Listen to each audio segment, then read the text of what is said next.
July 27, 1995. Survivor, Eugene Patipa. Interviewer, Lisa Timoner. City, North Miami Beach. State, Florida. Country, USA. Language, English. Tape 1.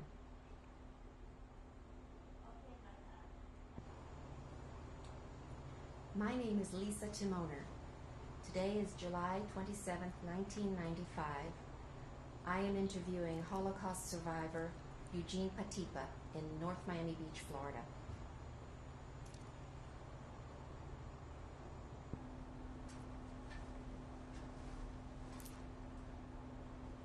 Mr. Patipa, tell us where you were born and when you were born and what your name was then.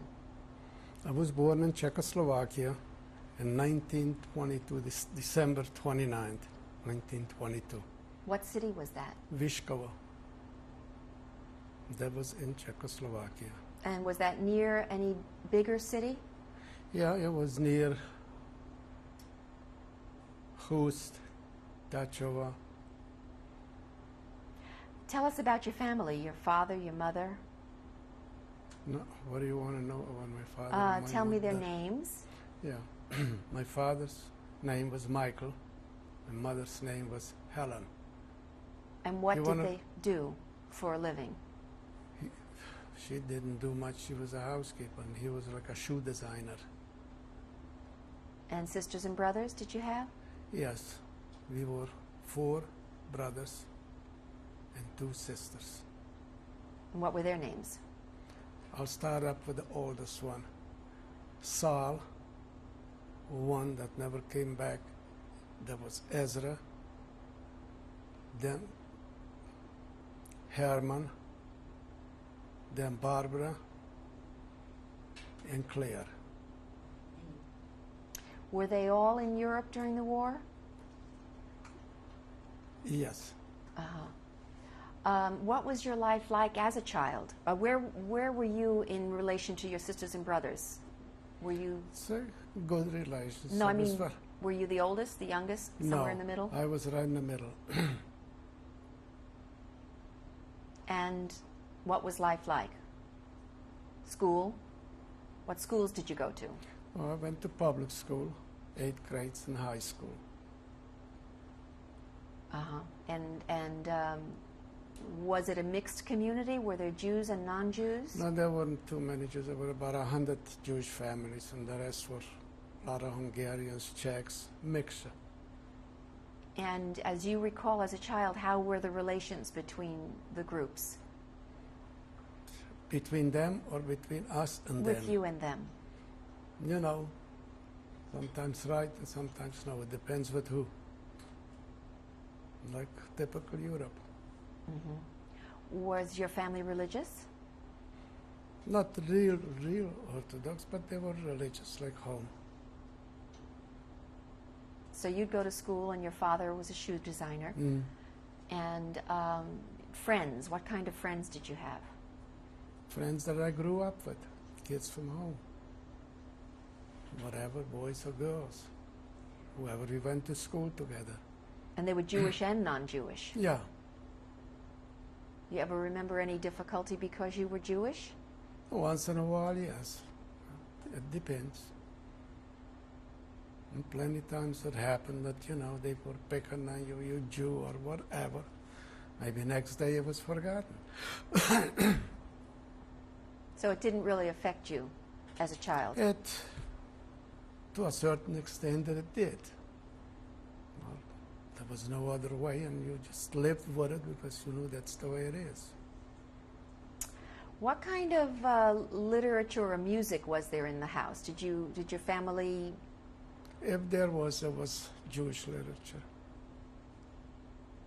Because my father and mother, they were Jewish. They weren't real Orthodox, but everything was Jewish. Yeah. And kosher? Yes. Shabbat dinners? Yeah. Synagogue? Synagogue, yeah. I used to go Saturday, Friday night and Saturday. So you were a happy child? Yes, as far as I remember, yeah. close with your brothers and sisters? Yes, very close. Yeah, I got a couple. Bless you. Yeah. No, I got. Is there anything about your childhood that stands out in your memory? I just wanted to leave the little town and not to be. Wanted to go into a bigger city. You even thought that as a child? Yes. You wanted more excitement? More excitement. That this little town was small, you know, and that was just every day the same. So, did you leave town? Yes, I left town. I went to Budapest when the Hungarians came in. How old were you? Really, I left before when I was 13 and a half. And I left to Ushara, that was Czechoslovakia. Excuse me. Have a drink of water. Yeah. I have that. It's good.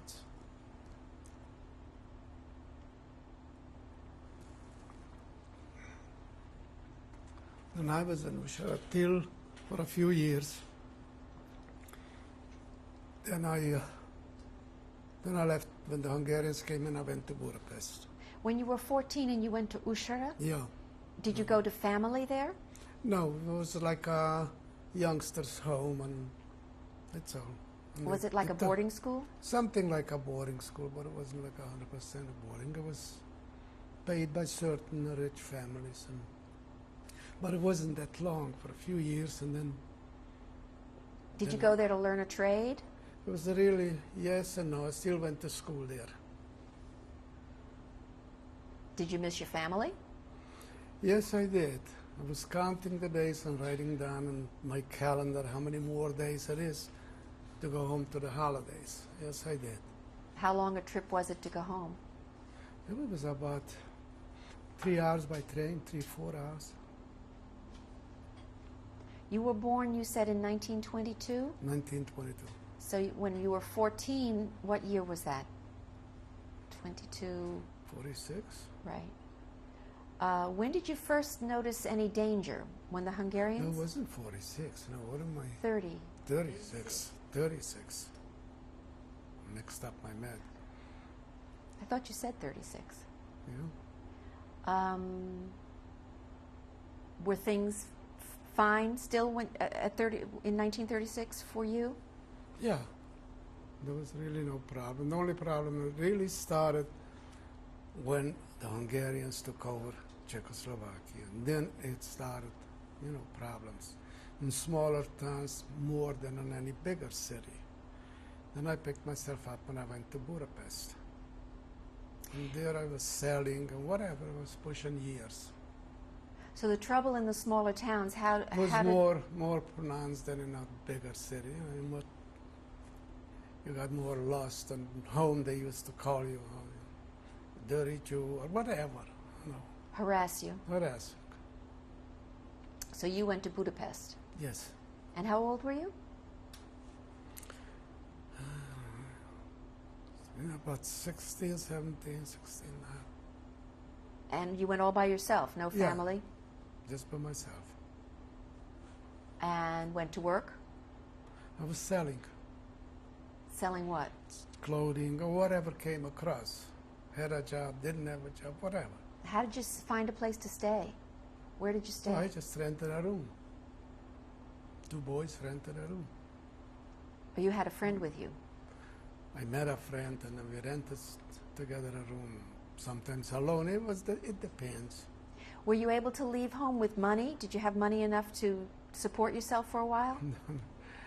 Not really. If you want me, I'll tell you the exact thing. It's going to sound a little silly. I took my oldest brother's coat and I hacked it to get enough money to buy a ticket to go to Budapest. Did your brother know? He found out and he bailed his coat out. But I just wanted to get away from home. You were desperate. I just didn't want to stay in the small town, period. So was Budapest your home then for a while? It was my home till they took me to a labor camp. And when was that? 1943. They took me to labor camp. What month in 43? Do you remember? I think it was or September or in that area, August, September. What had been happening that, did you have any ideas that labor camps were going to be, were happening and you were going to be having to go? When did you first realize that? When we got there, they gave us a little training here and there, and then they put us into a camp, and we stayed like in a shul, in the school from the kids, and because the kids didn't go to school anymore in the Jewish school, and we were supplying everything from food to gasoline to oils to the front lines in Russia for the army, for the Hungarian army or German army or whatever we had to do. So you, as a Jew, and other Jewish young people... Yeah, there were 200 of us. They're all about the same age. How did they know you were Jewish, and how did they round you up? Because every paper told you your religion, your name, your whatever, and your religion. You were Catholic, or you were Jewish, or you were Protestant, whatever. And every paper always had your religion written in. So how did you know that they wanted you in the labor camp? What did they do? They just send us out a notice to report in Budapest, there and there. And then, remember, they put us on a train. They took us to that certain city where I did the labor camp. Did it occur to anybody to not go when they got the letter? He better go, because if not, put him into jail, or you maybe never get out from there. You never know. You just didn't want to take a chance and not to go, because you were playing with your life, really. If you were 15 or 20 or 22, whatever. So were all my brothers taken in, but in different places. Matter of fact, my oldest brother was taken into camp. He ran away, so it backfired. He wound up in Auschwitz. They grabbed him in home, and they took him to Auschwitz. He had gone to a labor camp, ran away. He away? had gone to a labor camp, ran away from the labor camp, I think, as a matter of fact, twice. And he was hiding back and forth to Budapest, to my hometown. So finally they caught up for him. And when they took my whole family to the ghetto, he wound up there into the ghetto and into Auschwitz. Would he have been better off staying in the labor camp?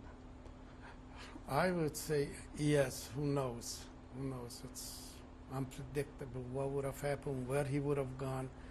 One of my brothers ran away. He didn't want to go to a camp. He ran away to Russia.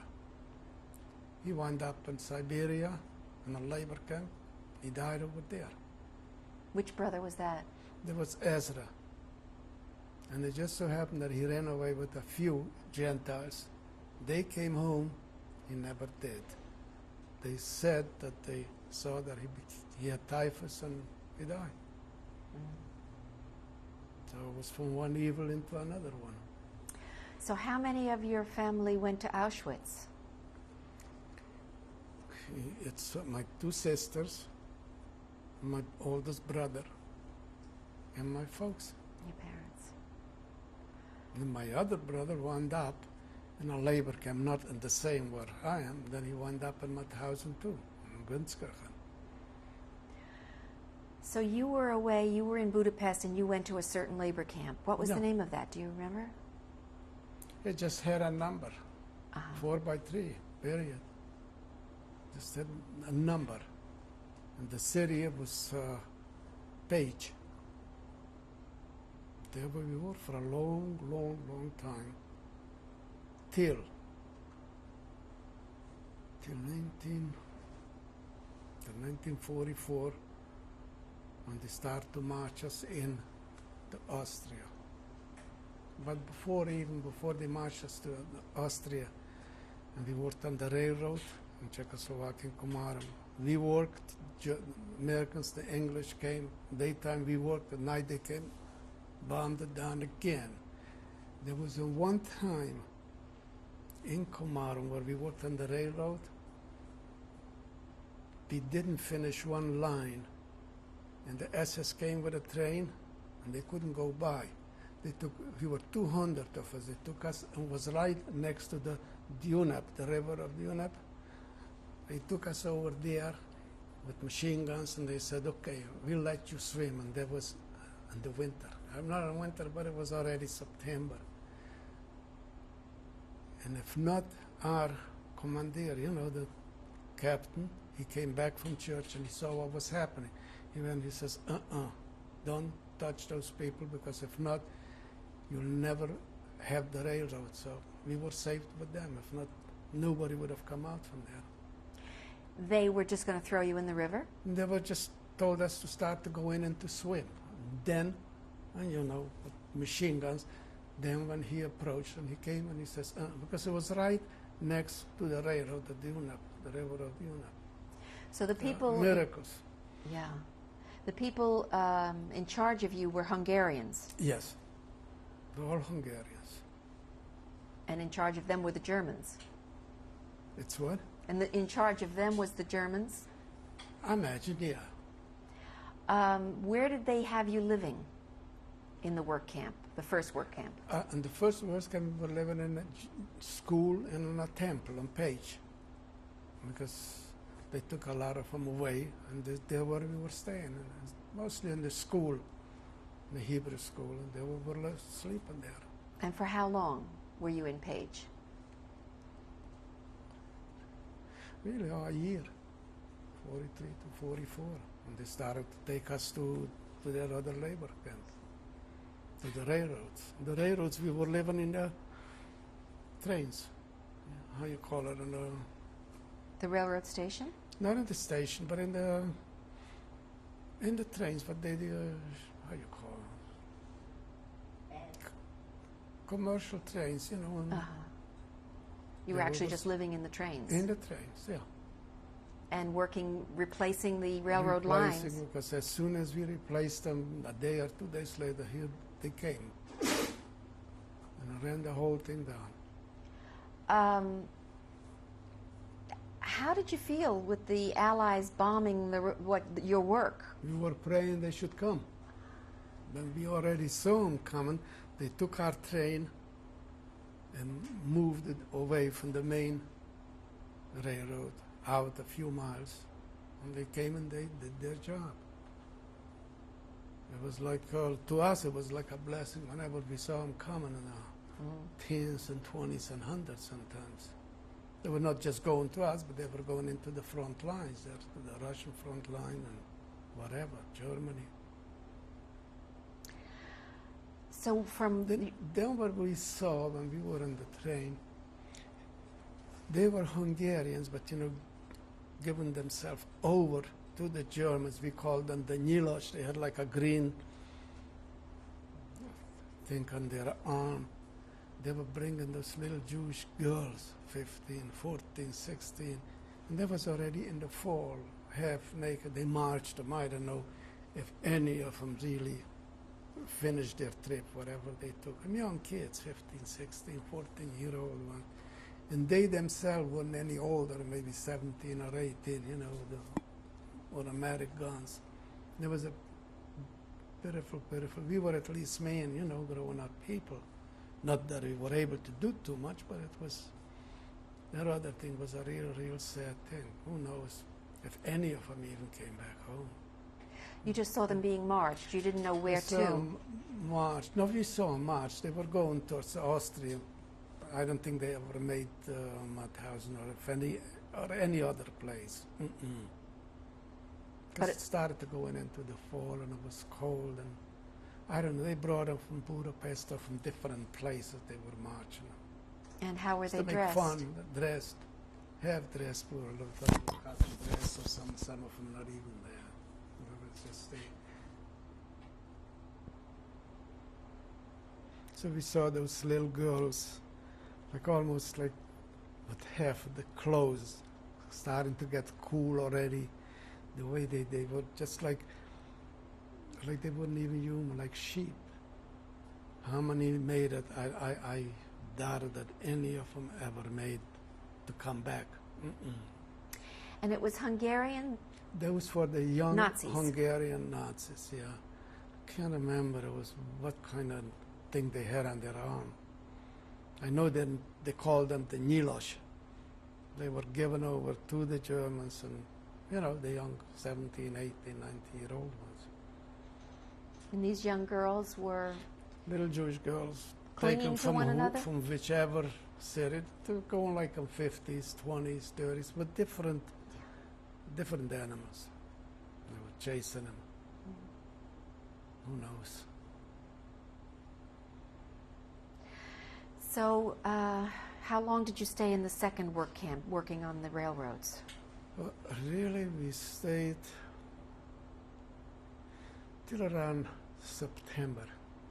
Then in September, they started to march us, the whole 200, towards the Austrian border. And that was the toughest. It was cold, rainy already here and there, snow. They took us over into the next little town in Austria. I can't remember the name for my life. And we were doing there just to do it against tanks. We were digging big ditches for the tanks. If the Russians or the Americans would come, they should sink. But there was like doing something. We should work hard. That's about all. Then as the Russians started to come closer, they started to march us towards Mauthausen. And there was already winter. What year is time. this? That was end of 44, close to 44, yeah. End of 44, that's right. All this time, did you have any idea where your family was? Yeah, we knew, we saw, and we heard that they were taken to, they called it the Vernichtungscamp, you know, but we knew that there is such thing as gas chambers, because we saw in Page when we were before that they were putting them on railroads and taking them the way they were taking them like cattle. So we knew it came out that they're taking them for Vernichtungscamps and whatever. But we were not sure. Neither did we knew that nobody is home. Because we wrote home, we never, ever got any answers or something. No. Would you have been able to get mail? No, not at all. But you but just felt you know that we saw in newspapers and we heard so many things. And in the city, there were quite a few boys that they were from the city of Page, and once in a while they let them go to the house, and they knew everything because they were told what's happening. You know. So then, on that small town, we were, I don't know, maybe 4 weeks, 3 weeks, I don't even remember. They start to march us, that was already January, in towards Mauthausen, but we didn't know where we are going. It was cold and the Alps snowed, but nothing, just on whatever we had, a shirt or a little jacket and a pair of pants, and that was it. shoes? If you were left 2 feet behind, so he just stripped you, shot you in the head, and that was it. As a matter of fact, I saw one next to me that I was going with a friend of mine. He says, I can't make it anymore, I can't make it anymore. So he laid down himself, and they shot him. But it's almost impossible for me to know exactly, out of the 200, how many we made it into Mauthausen. As a matter of fact, Mauthausen was like in a big hill. And as we were marching up, one of my friends, and I said, that's it. And I had already then typhus, flag typhus. I said, I can't make it. I had, for sure, over 110 or 105. I was completely like burning up. I said, no, let me lay down. I can't. He says, no. And he dragged me till we went up the mountain. And then we slept outside, there too, in the snow and in the winter. Can't recall exactly how many days or how many weeks we were there, Then they marched us to Gunskirchen Wait, though, in Mauthausen. from Mauthausen. Yeah, you Because were. that was part of Mauthausen, Gunskirchen, really. And it must have been very close to it. But they took us around months and months for days and days and weeks. And we thought, we didn't know even where we're going or what. Was it still the Hungarians marching? No, there was the SS. No, as soon as we got over the border from Hungary into the small town there where we were digging those ditches, there was SS. There was no more Hungarian. They gave us over to them. Couple of hundred men. Yeah, whatever there was left of us, I don't know. So you got to Mauthausen. Were you given different uniforms or anything? No, not. Whatever you had was sleeping outside, or some of them snuck in under a tent or whatever. No, they gave us nothing, almost very little food, maybe once a day, a little soup or whatever. And then they marched us, but from Mauthausen, I don't know how many was left. I don't think more than 10% of us reached Gunskirchen. And Gunskirchen was a complete Vernichtungslager. And we knew it, they told us. But they didn't really put no gas chambers, nothing. People just died off with no food, just a little food. Matter of fact, there was a lot of people died because they got fleck typhus, very bad typhus with high fever. And they used to go out and people died outside with a knife and cut a little out from humans, okay? And if there was like little fires, and then they died from that, from poisoning. Well, that was, and the Germans used to make fun. You want to eat something? Go, look at that, take from there. But they were only men, there were no, I never saw any woman that came. And then I was told, there came in a group of boys, that do you know that your brother is here too? I says, where? He says, I don't know, but I know I saw him. And then I started to look from barrack to barrack. Never found him. The only thing I saw him was back home after the liberation. You looked for your brother. Yeah. You were saying about they had fires and they were cutting pieces of... They were the Germans had, okay, their own like, how do you call it, what they were eating and putting on food and some people, they were laying dead bodies out. People were so hungry they used to cut out from their back a little piece and throw it on fire. And they used to make fun and eat it. They used to make fun out of it, the Germans. Eat here, go there is another one. But because that was already like end of everything. If there is, the world should come almost to an end there. And did you tell me that the people got sick if they ate that meat? I imagine, yeah. Yes, they did. The boy that was with me in Mauthausen, who dragged me up there, if he had eaten something or something, he never made it. He died in Gunskirchen. The same boy who saved me.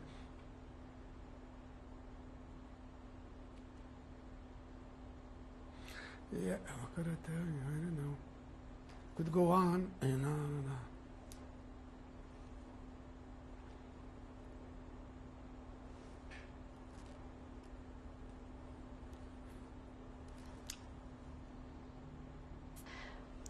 Mr. Patipa, how long were you in Mauthausen and what time of the year was it again? It was 1944. No. I'm sorry. No, 1945. I was taken over end of 1944 into Austria. In 1945, in January, middle of January, was ended to January, we were taken to Mauthausen. We walked, I don't know, a week, 10 days, I don't even know. Slept outside in the snow in the winter. And you were sick? Yeah, I was sick and I had typhus because I was all burning from high fever. Then when we got into Mauthausen, I don't know how long we stayed, a week or 2 weeks, and did nothing, just laid outside like a dog and whatever. gave us a little warm soup for everybody stayed in the line for it. Then from there, they took us and some other groups of people. They started to march us where we didn't know. And we walked and we walked. And I think it was maybe 8 days or 7 days till we wound up in that Gunskirchen. But Gunskirchen was part of Mauthausen. And even my paper that I got from the Americans, you know, it is Mauthausen. But they took us for so long walking in the winter in the snow through the month that we thought, who knows where we are going. And that was really almost there. And that was Gunskirchen. Where the So you think they marched you for... just to... People should just die off and whatever. Just. How many people were in your group, about? Hundreds? I don't know, 100, 150, who knows. And it's like I said, when I got already up, because Mauthausen was in the mountain, I just thought I just couldn't make it. If not my friend, I would have just laid down and that's it, finish. So I did get into Mauthausen and into Gunskirchen. And how many survived the march to Gunskirchen? I couldn't tell you. Really, I couldn't tell you. Maybe 10, 15%. The rest of them just died out in the mountains, slept in the snow. You were young, but even then, it was just almost not to be able to survive. Whoever survived was just pure luck or whatever. I have to say it was pure luck, because you didn't do it because you were any different from the rest of them. One of those things. What happened in Gunskirchen? We did nothing in Gunskirchen. Nothing. There was just, sooner or later, nobody would have remained there. Everybody would have just slowly died out. The percentage, how many survived, I couldn't tell you. What happened when it came almost to the end and we saw the SS started to back up and leave, a lot of boys started to run into the warehouse where they had food, and they just trampled and stepped over each other there, and so many of them just died there. Then I had next to me was a Polish Jewish doctor, and he said, you know, let's move. The SS is gone. I says, move where? We came here for weeks. He says, I know, because he was a doctor, probably he knew. And he says, you just come with me and the other friend too. He says, it's maybe a quarter of a mile from here, it's the highway. So I says, well, let's go. We started to walk there. As we got out to the highway, they started to shoot at us. So we laid down on the ground there. Germans.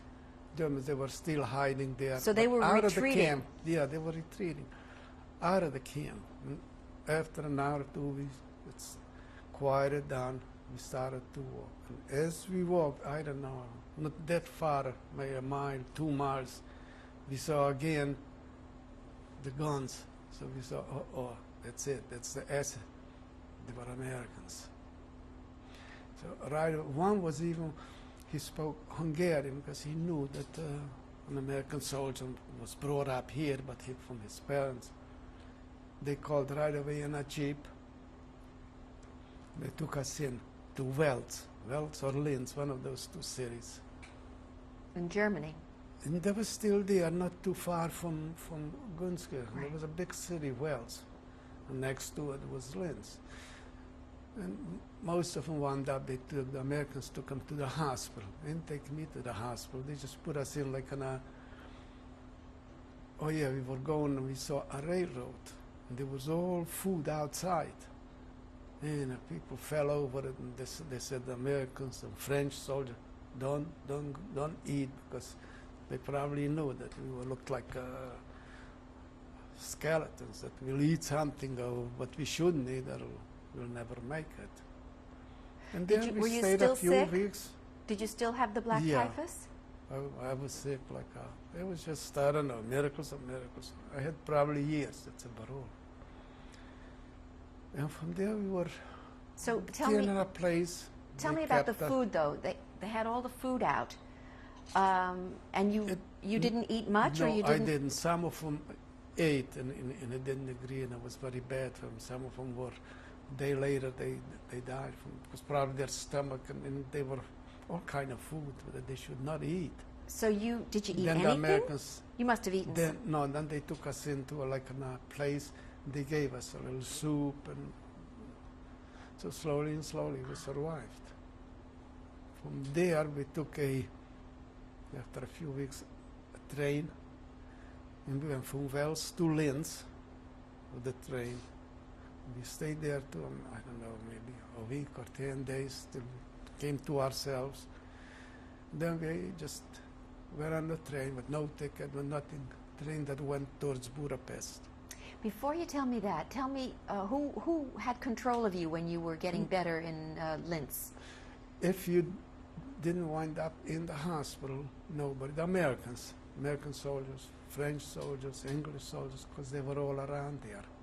Did they provide food? They provided food, and they provided hospitals for some of them who needed it.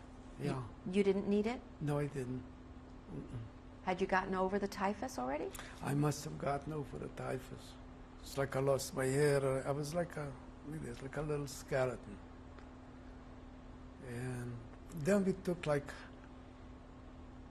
on the train with no ticket, with nothing. We went up in Budapest. From Budapest, again I took a train, went home to my hometown, to Vyškovo. There was nobody. So far nobody came home. But we were told on the radio that there are a lot of people who come from Germany, from the concentration camps, come with special trains into Budapest.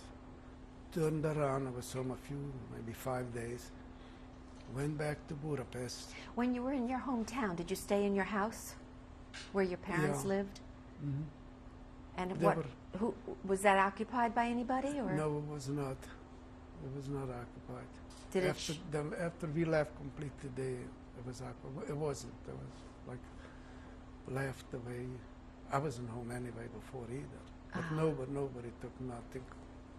Was there signs of your family they took, there? Yes, they took. We had a, cow, milking cow. That was gone. But we found out then who had it. But that was not important. Then I was told that the people from Auschwitz or from any other place, they are coming with special trains every morning to wait for them at the railroad in Budapest. This is what I did, day after day. Finally, my brother, my oldest brother, and the two sisters came home because he found them in, I don't know, Gelsenkirchen, I don't remember which one, because they put out like notification, so-and-so is in this camp, so-and-so is in that camp, and he found my two sisters, I don't know, Bergen-Belsen, I think. And he went there, and they came home together, and I met him in Budapest. And then we went back home, but I didn't stay home long. That must have been some moment when your eyes. When I saw them, I can't even recall my brother who was in Gunskirchen with me, how he got back home, probably just like me. I don't remember. I can't even recall. Your mind was completely after sickness and all that. So you all met in Budapest, and then what did you do? Well, we went back home with a train. They stayed a little longer. I didn't. I just picked myself up and I went back to Czechoslovakia. And there where I met my wife. But that was a little bit later. So where did you go in Czechoslovakia? I went to one small town, and then from that small town, my sister lived in Ústí nad Labem, Czechoslovakia. So I went over there, and I lived there. With your sister? Not for long, yeah. And that's there where we met. How did you meet your wife? How I met my wife, we went with some friends that I met to a dance place for dinner. I don't know who got who, me, her, or her, me. One of the two. What'd she say? I think she knows. Yes, she knows. So, was it love at first sight? Must have been if I married her. Did you date for a long time before you married? See each other? Let's see. Quite a while, maybe a year and a half. And you were living in I was living in Czechoslovakia, and then and it working? came, not really, because it came that they put together a brigade, a Czech brigade, but all mostly 99% Jewish boys or girls or whatever. And we got training in Czechoslovakia 6 weeks, I think. And from there, we went to Israel. What was the training? Who was training you? It's Czech. They were training us for a regular military thing with tanks, with whatever, rifles, whatever. A regular 6 weeks training. And it wasn't too far from the city where Miriam's sister lived in Olomouc. Why would Czechoslovakia be training you? Because they thought that Israel will go more to the left than to the right. And it was probably because of Russia or whatever. There where we got our training. Did it have anything to do with any Israeli groups? It must have had, but what we knew was the Czech officers, the Czech training and everything. And that was all the way out in the mountains away from a city. It's a small place. And they said if a girl like Miriam was young, if she's not pregnant, she goes into the army too in Israel. So we saw to it that she got pregnant, and she didn't go to the army. I did. When we got to Israel, I went into the army, the Haganah, in 1948. Into the what? The Haganah. The Haganah. The whole group, yeah, the Haganah. So actually the Czech training was for the Haganah. Yeah. There was 200 boys, girls, whatever. And you went to Israel. When was this? What year? 1948. I remember the month, the beginning of 8. And you fought? Yeah, it was in the Israeli army, yeah. Quite a few of them never came back either. Tell us about that. Tell us about who you fought and how you fought and where you fought. Different places in Israel. And against who? Huh? Against the Arabs or the English or the... No, it was really, it started against the Arabs, yeah. I didn't fight against the English at all. The English already then started to move out. It was almost like really like a civil war. Then I was back in the army quite a few times. Then we left Israel in 1951. Yeah, 1951. Because my brother, the oldest brother, lived in Canada. And he sent us papers. And we went to Canada, lived in Canada for 4.5 years. Then I still had papers from home after the war to come to the States. I didn't want to come to the States. The only place I said I'm going is to Israel. I don't want to go to the States. But I refused once the American consulate in Canada, and they are home. They said if I refuse it the second time, they'll give it to somebody else, from whoever is on the Czech quarter. So we packed up again in Canada, and we came to Miami.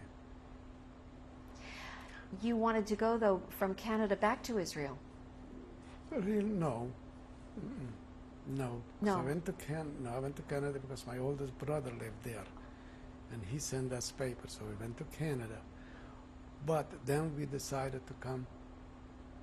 Really, we didn't decide because the consul wrote us a letter that so many years that we refused once, or we take our quota number. If not, we won't be able to come. They'll give it to somebody else. So we packed our pack and came back here. What made you choose Florida? Miriam had a sister here, and that was the reason that we came here.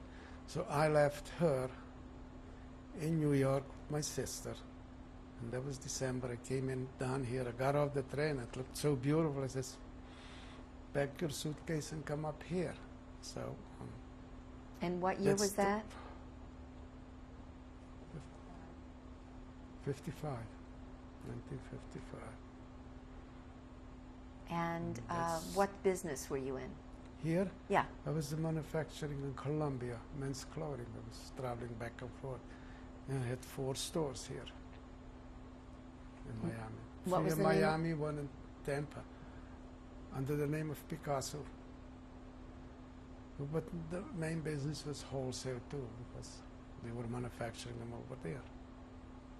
Men's clothing. Men's clothing in Colombia, South America. What was the connection with Colombia? Well, was the man who had owned the factory over there, he went in partnerships with us. So there were one. It was much, labor was better, and cheaper labor, and on and on. So the reason that we went there is because of him. And so you set up home in Miami, Yeah, we set up home, and we lived here from that time on. and you had children? We had the oldest one was born in Israel, in Hadera, in 1948. 49, I'm sorry, I mixed the years. 1949. And what's his name?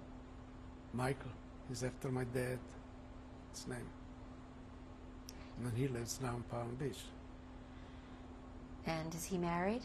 He's married, has 2 little kids, and he's an eye surgeon. And your second child? Second child was born in Canada, in Montreal. And he's a medical doctor too. So And what's his name? His Benjamin. name? Benjamin. He's after my wife's father. Name. And anything else about your life since the war that you want to talk about? I don't know if you'll. What do you tell you? It's always after the war that everything just turned into the best and the best. And we have a nice family. We have, all my brothers and sisters are alive. My oldest brother is 81. They live in Oakland. My youngest sister lives in Oakland, and he lives in Oakland too. One brother lives in Sweden. That's what he likes. So of your family, your mother and father were lost, Oh, and yeah. one brother? One brother who left to Russia, we lost him, who died in Siberia. Through it all, what do you think was the very worst memory you've got of it? The worst memory? Yeah. The worst memory that I lost my people, my folks, and together my life too. What went through in a concentration camp. It's, I mean, it's almost impossible to describe it. Okay, it's. I remember once they were marching us towards Mauthausen, and for overnight to sleep, they put us like, it was like a mountains around, and it was like a big valley, and hundreds of, not just us, from other places too. Just, we were there sleeping, and all of a sudden we saw the SS came out with their machine guns, and they went, okay, we'll finish them up all there. And there were boys, girls, everything. I don't know where the miracle came. It must have come, a higher officer came, and he went like this. And they didn't do nothing. And so we slept through the night, whatever we slept through in the snow and the winter. And next morning we started to march. But then we were really almost pretty close. But they were not just us, it was from other groups too. Boys, girls, but all young, not... Was that toward the end of the war? That was in January. Yeah, it was in January. In January 1945. Is there anything at this point in your life that you would want to say about your experience, or anything you want to say to leave a message for generations to come? Any lessons to be learned?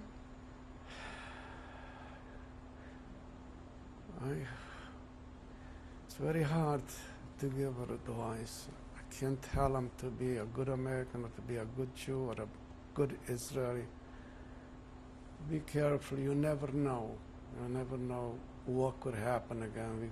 hope that it's never, ever gonna happen. And this why if they're making all those tapes for people to remember, it should never, ever be forgotten.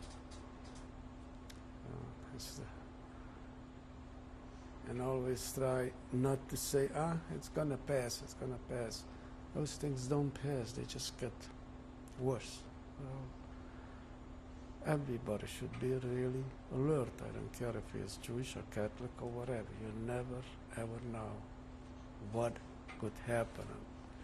I mean, what happened then, I don't think it could ever, ever happen like this, in that kind of form.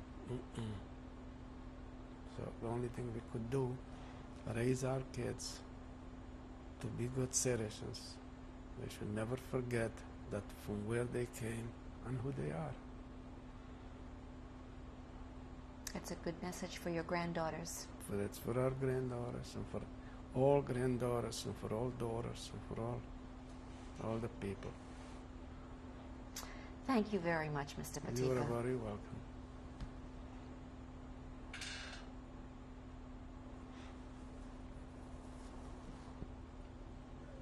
Mr. Patipa, please introduce the lovely lady you're sitting with. That's my beautiful wife for the last 47 years. They don't come any nicer and they don't come any better. Thank you, sweetheart. You say You're the same. very welcome, just the truth. Do you want to say anything, Mrs. Patipa? We've been living together for 47 happy years. We're a beautiful family, 2 sons, 2 grandchildren. In October, our second son is getting married. And I could say a lot. I don't know what you want me to tell. That's My fine. husband is a very kind, good person. Goes out of his way for everybody and everything. Worked very hard to make his 2 sons a success, which they are. And I worked with him all along. You were a survivor as well, were you I'm not? a survivor. I was 16 when I was taken to concentration camp. I'm the youngest of 9 children. I have a lot to tell you. And you are our next interview. Thank you. Thank you both.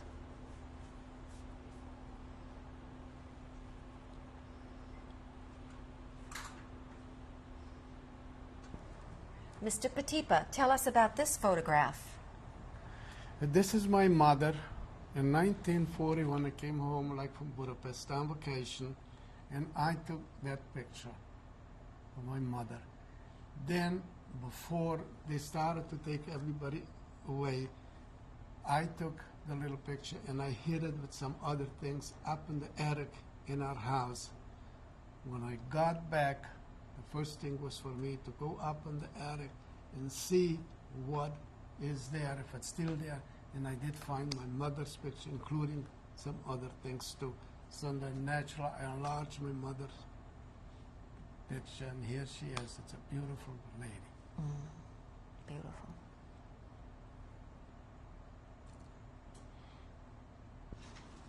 Mr. Patipa, tell us about this photograph.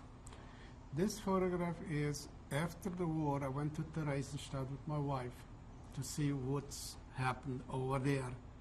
And as we walked, I noticed the name.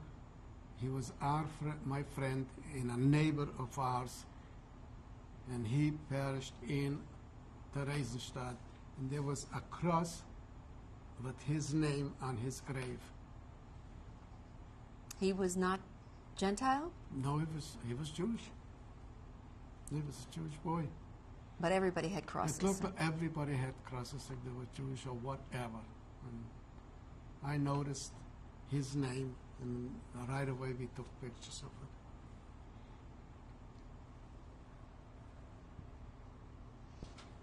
And this photograph, tell us. This photograph is in Theresienstadt. We went to see, and as we walked through the place, I noticed my friend, my neighbor's name, and he died in Theresienstadt, and that's they put a cross over his grave. And that's you. And that's me.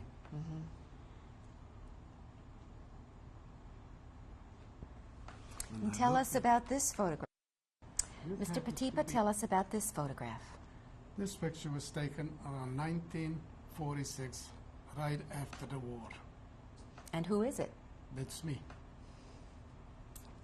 And where were you? Where were you when it was taken? In Budapest.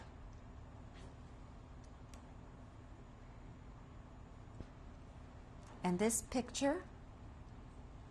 This picture is of me, my oldest brother who survived Auschwitz. The picture was made in Czechoslovakia after the war. And what's your brother's name? Saul.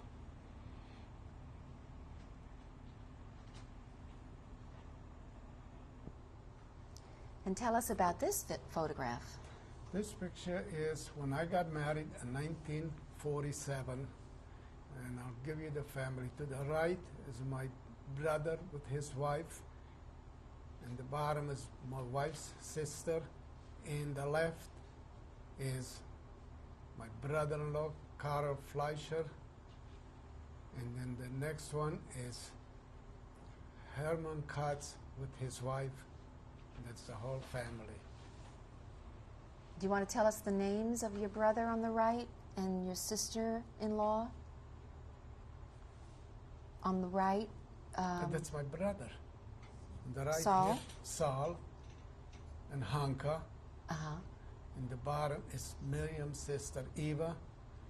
And the other side, the tall fella, is Karl Fleischer. And the next to him is Hermann Katz and his wife, Blanca.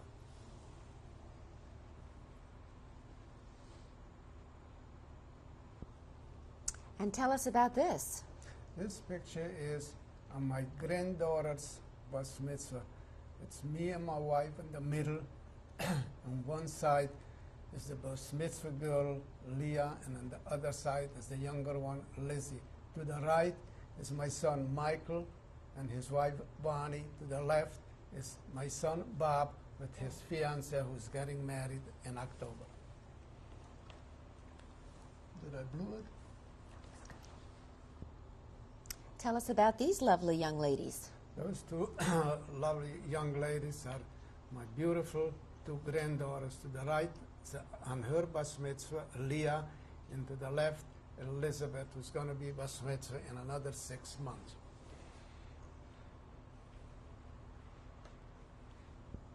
Tell us about this document.